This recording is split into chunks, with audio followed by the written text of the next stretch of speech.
Hi, I'm Joe Batman, and I'll be doing the characteristics of self-disclosure. Self-disclosure usually occurs in dyads. This means that it usually occurs when one person is talking to a single other person. This is because there is a certain risk involved with disclosing personal information to someone else, and disclosing it to only one person at a time minimizes the chance of embarrassment or any other unwanted outcome. It usually occurs incrementally. This means that we do not disclose things to people that we hardly know. As we get to know a person better, we will disclose more and more personal things to them. If info is disclosed too soon, it may scare potential friends or partners away. An example in health science. Imagine a doctor that discloses personal information much too frequently and to a patient they have just met. This may make the patient very uncomfortable and even scare them away. Self-disclosure is quite rare. Revealing personal information frequently is a bad thing. Studies show that a moderate level of openness is better than either revealing too much or too little.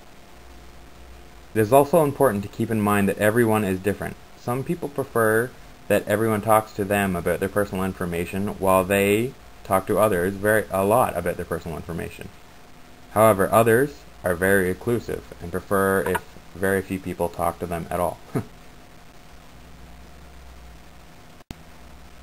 Self-disclosure usually occurs in a positive relationship. If someone likes another person, they are much more likely to disclose personal information about them than if they do not like them. For example, a couple who is fighting is very unlikely to disclose personal topics. An example in health science. Imagine a doctor and nurse who are normally friends, but because they are fighting, will not disclose anything personal, or in this case, any communication at all. Hi, I'm Lee Brotherston, and I'll discuss the guidelines of self-disclosure. Firstly, determine how important the other person is to you. Disclosing information can help maintain an existing relationship. However, it's also a way of building a bond and growing closer to someone you don't know as well. Determine the risk of disclosing information. In all likelihood, there will be some risk involved with self-disclosure.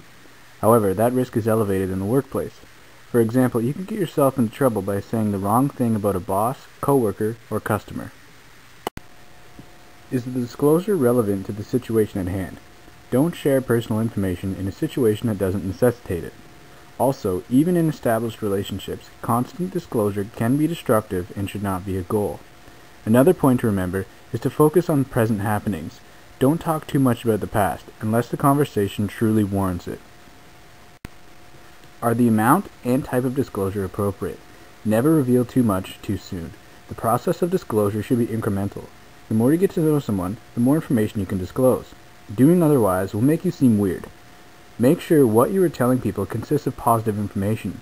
Don't simply list all your complaints and problems, as this will lead to you being considered negatively adjusted. Lastly, make sure your timing is correct. If the person with whom you are sharing information is tired or in a bad mood, consider waiting to disclose your personal information at a later time. Will the effect be constructive? If used improperly, self-disclosure can result in hurt feelings and flared tempers.